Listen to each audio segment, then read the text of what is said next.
All right, live stream is now live. So if you refresh the page, it should show up. How you doing? I'm already halfway through.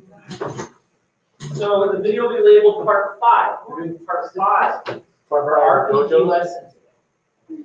Now what we're going to be doing is building on what we did yesterday. Yesterday we made our structure, second structure. 2 weeks ago we made the first structure, and that structure, hi Bill. All right, you weren't absent. Were you present? Gotcha. All right, I'll fix that right now. No, thank you. Okay, I shouted your name, but I guess we didn't hear it.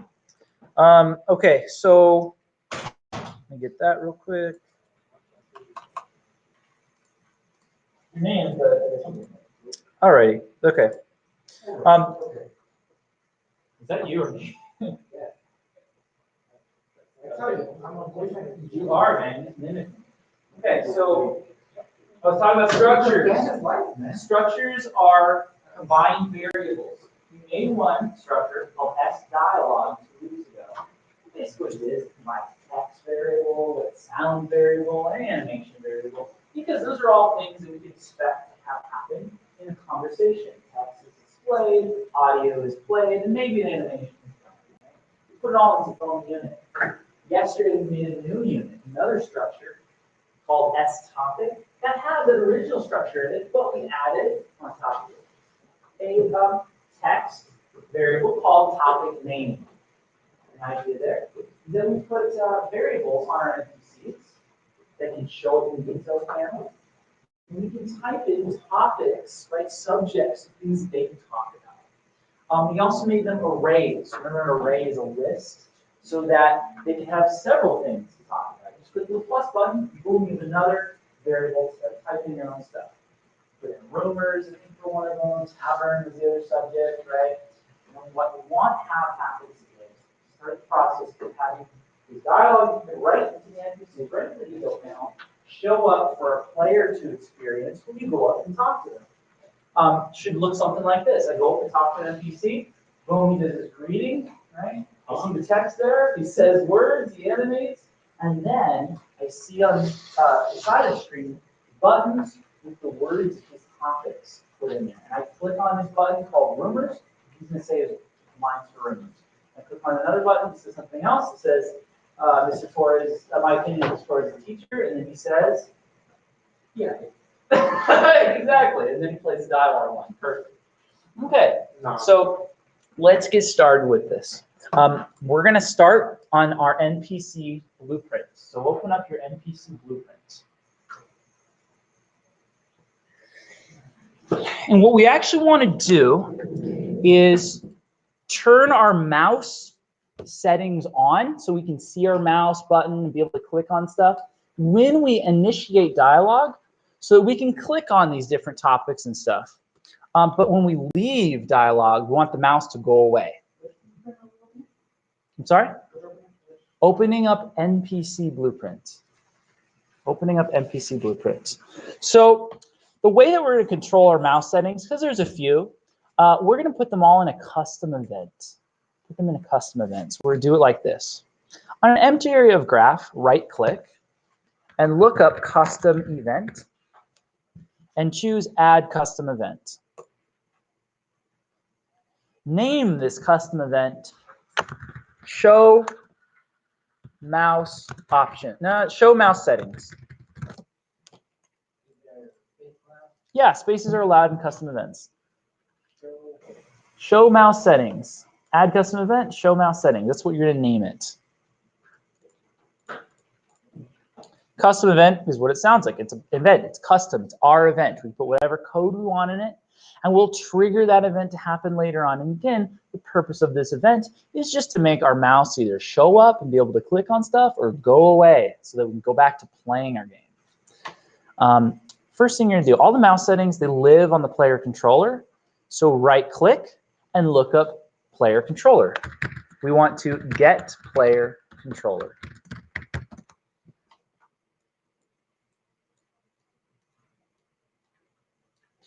Drag off get player controller. And again, all the mouse settings live on this. There's a few of them. The first thing we want to do, let's do showing the mouse, okay? So type in show mouse, and you want to choose the one that says set show mouse cursor. And choose set show mouse cursor. I'm sorry? So we're going to connect, exactly. So the next thing I want you to do, drag a wire from the sideways triangle on your custom event into the front sideways triangle of the set show mouse cursor. Let's pull up the next mouse setting. Drag again off of get player controller. And this time, look up mouse over events. We want to set enable mouse over events. Set enable mouse over events. Choose that node. Again, connect a wire from the last node into the front of this node, sideways triangles going into sideways triangles. And this node is set enable mouse over events. The third one we want to do is drag from get player controller yet again. And this time we want to enable click events. Set enable click events.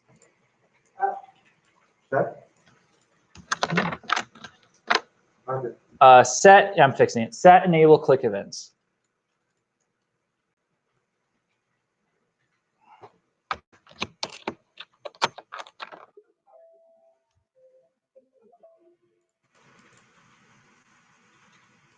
So set enable click events and drag a wire from the last node into the front of this one, sideways triangles connected, okay? Now off of this last node, okay, this set enable click events, I want you to drag a wire off of its sideways triangle and now look up branch. Branch. Not ranch, like the dressing, branch, like a tree. Branch, all right. So if you look on branch, there's this thing called condition with a red circle. Look at your other nodes. They all have red circles on it. Red, and you don't have to have this memorized or anything, you guys happen to know it. Red means it's a Boolean, okay? And a Boolean means on or off, true or false, checked or unchecked, etc. Either or, okay?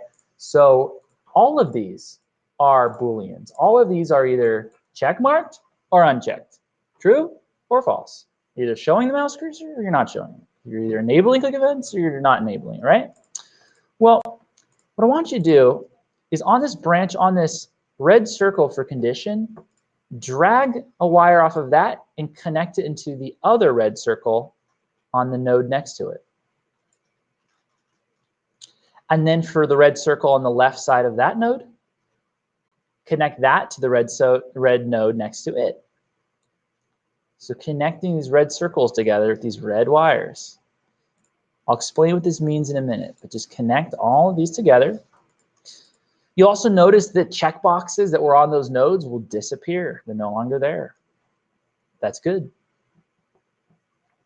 Finally, for the last node, okay, this one that's closest to our custom event, drag a wire off of this red circle and put your mouse generally over the custom event, okay?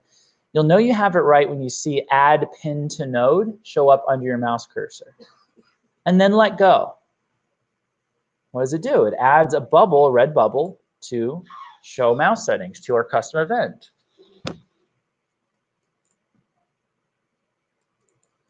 All right, so what we just did is we connected all of those checkboxes together instead of checking them all individually, right?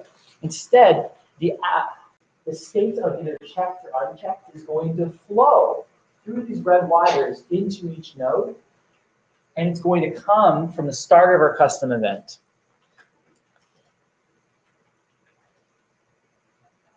That red circle in the front of the custom event is called an input.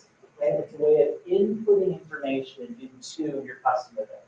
Custom events, what are they? You can think of them as like dominoes, right, that line up next to each other. You hit the first domino, and then that domino hits the next one, and that one hits the one in front of that one, and so on and so forth. That's what all these nodes are doing. That's what white wires are causing the nodes to do. It's to knock over like dominoes in order and do the thing it's supposed to do. Now what's cool though is you can pass not only just that domino knocking action through, you can send information through. So right now we're sending this information either checked or unchecked. And that flows through all of these as well, right? Even if you don't kind of understand what I'm saying, give it a minute, you'll understand once we apply it. Last thing you're going to do on this custom event, go over to this branch node. I want you, well, actually, before we do that, drag one last time off of get player controller, because this setting also lives in the player controller, and look up set game mode and choose set input mode game only. Set input mode game only. This node basically says, hey, turn off any UI stuff. You're using it. Player's only playing the game right now. We're going to want this whenever we leave dialogue to go back to exploring our world. Set input mode game only. That's the node. You only get it by dragging off player controller. And then move this over to the end of this code and make sure you drag a wire from false into the front of it. Drag a wire from false into the front.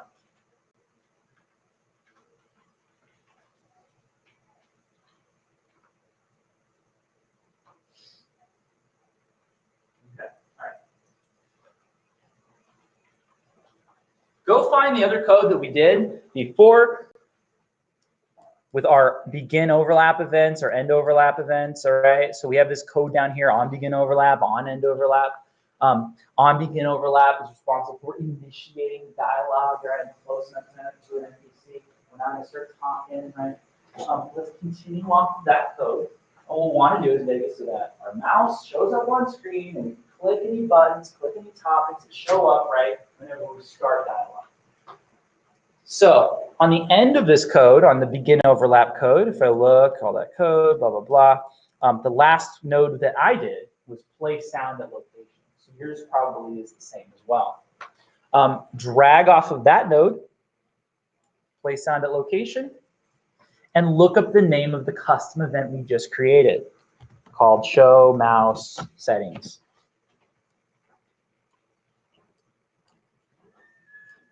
Okay.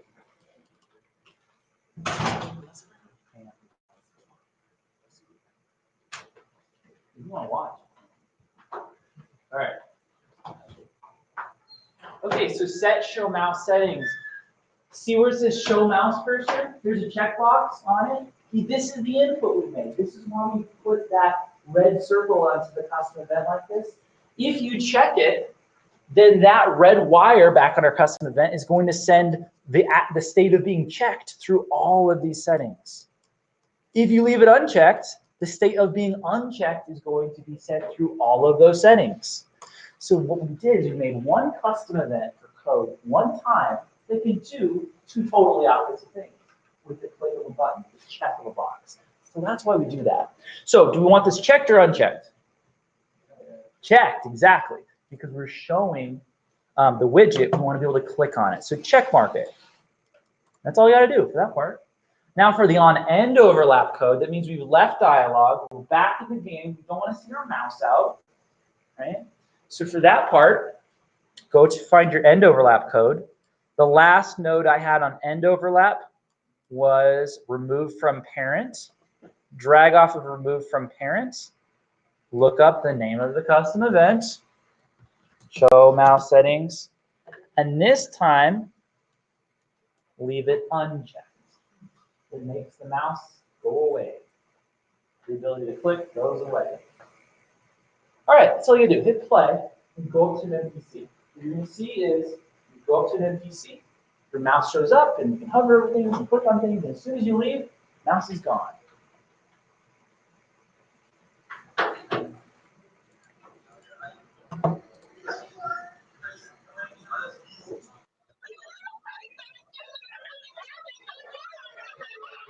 See? Exhibit A. That must have been a different period. I had some wild voice recordings, I gotta tell you, man.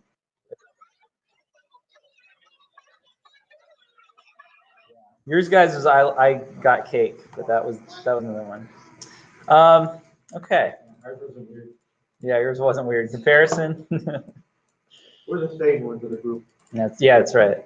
Okay, so that's the mouse settings. And by the way, why are we putting a custom event? Why don't we just put that code, off of that code? Well, first off, we're doing a lot of code. We would have to do it twice, copy and paste, sure, right? Or checking and unchecking.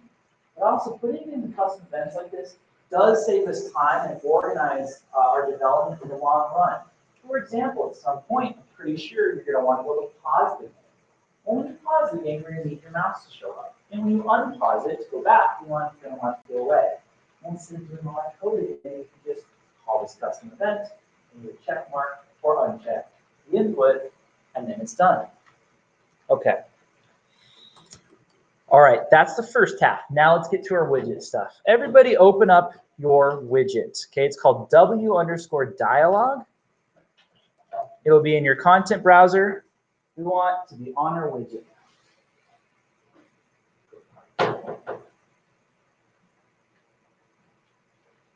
Open up your widget. Yep. W_dialog. You can find it in the content browser in the bottom. The W_dialog. Double click, open it up.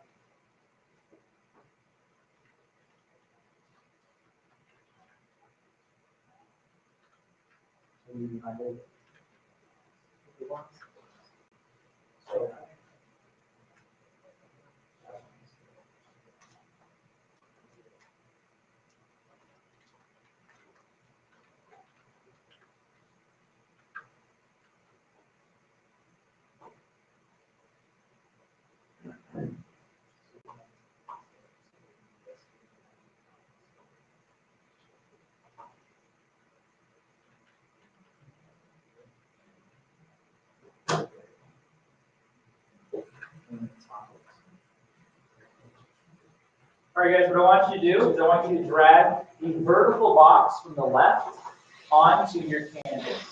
Drag a vertical box on the left onto your canvas. That's it. Vertical box. And make the vertical box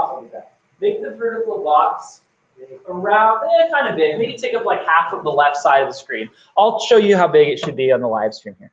So I'm going to take my vertical box. This is about a good size, probably something like that. And again, I'll be back in the back, but for now, let me just do this. Once you have the vertical box approximately this size, I want you to drag a button into your vertical box. Drag a button. And when you drag it into the box, the button will expand to be the full width of the box.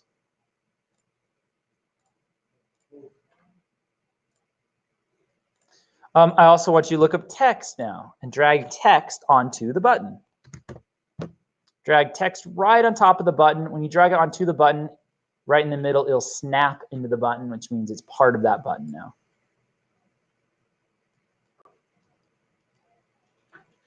Let's say for now, the NPC can at maximum talk about 4 topics. Okay, we can change this later. We can make this unlimited virtually, but for now, for simplicity's sake, we'll say, okay, most NPCs, the maximum is going to be 4 topics they talk about.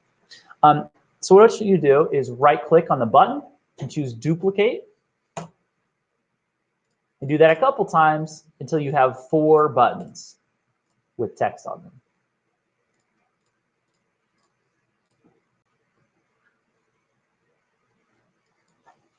And what I want you to do is I want you to change the text on each button. Change the text of the first one to topic 1. The second button's text should be topic 2, third topic 3, and the fourth topic 4.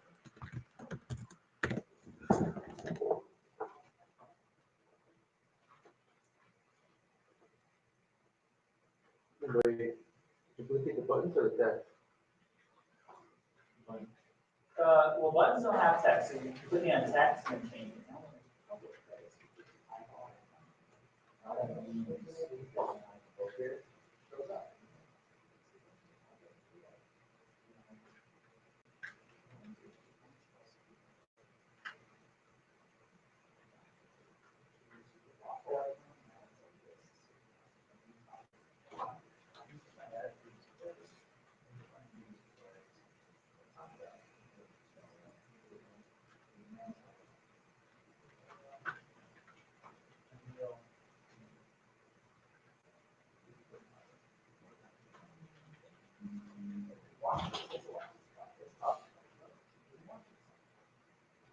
do that video for another MPC that's redundant. All right, so we've got these 4 topics. Now we just wrote in topic 1, 2, 3, and 4, just for our benefit so that we could see. Let's actually tie or bind what these words are to whatever the topic name is that the NPC can say. So click on your first topic, topic 1, and in the details panel of the text. So click on the text for topic 1, details panel, click bind, create binding. This process of binding something in a widget to some real world variable in our game. All right, so I give you this graph. First thing you want to do, move the return node over to the right so we have some room to put in our code. And what we want to do is get that variable called topic, right, into the text here. That's going to begin by, of course, getting the NPC we're currently talking to stored in the variable called currently highlighted NPC, which lives on the character blueprint. So we need to get player character, cast third person character, all that. Let's do this. If you look in the top here, there's like all these other get text with like numbers and stuff. These are the other bindings we already did. Let's copy and paste some code. So click on one of these so that you find where you bound, like, for example, the dialogue line. And drag a box, left click and drag a box over the first 3 nodes. What we're going to do is just copy and paste these first 3 nodes. We'll copy paste the get player character, cast a third person character, and then the currently highlighted NPC. Drag in a box, right click and copy, or hit Windows key C or Command C, depending on your keyboard, to copy.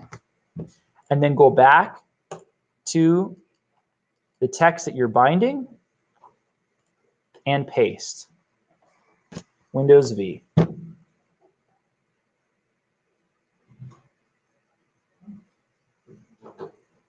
We'll just paste it into with the keyboards, pasting is Windows V or Command V.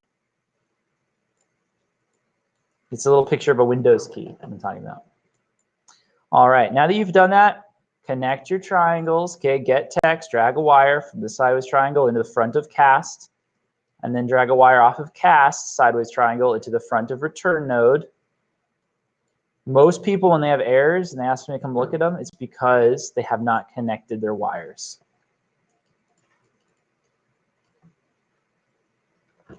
But we're not having greeting there, so. All right. You have currently highlighted NPC. This is the NPC we're talking to. We want to access its variables. We want to access this variable called topics, right? So drag off of currently highlighted NPC and type in topics. Choose get topics. We're asking for its topics.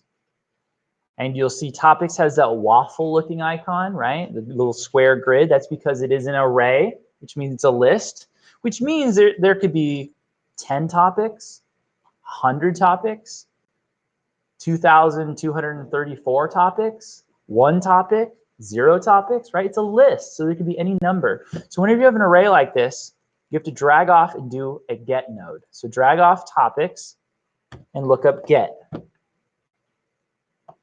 And choose get a copy. Both those nodes are basically the same thing. I always do get a copy and it works fine. All right, what the get one does is it takes in a list and it gets you one of the items in that list. Which one? Well, that's what this little number is for. Right now it says 0, but you can change that. So it's going to get you item 0 in the list, also known as the first item in the list. Changes to 1, it'll get you the next item in the list. Changes to 2, it'll get you the next item in the list, right? So leaving us at 0 is going to get us the first item in the list. Drag off get. And now, because it's a structure, you need to break it into its component parts. So choose break S topic, exactly. And now you see you have topic name. And topic name is a pink circle. Return value is pink circle because they're both text. Drag topic name right into return value.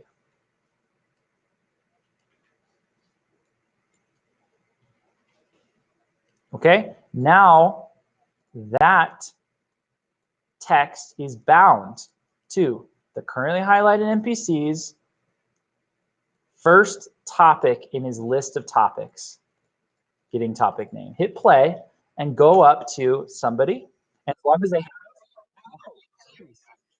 that was louder than expected. All right, his topics is big buns. All right, question mark. That's coming from his variable that lives on him. Okay, it's being sent into our widget. Binding worked. All right, you have 4 other buttons. Now what I want you to do is bind, or sorry, 3 other buttons for 4 total. Bind the other 3 buttons text to that, okay? It's literally, all you gotta do is copy and paste this with one change. What are you gonna change when you go to the next one? The number on get, right? So for the next one, I'm gonna change that number to what? It was at 0 for the first one, now what is it gonna be at? 1. 1, exactly, because it's gonna get the next item in the list. So now, guys, bind the next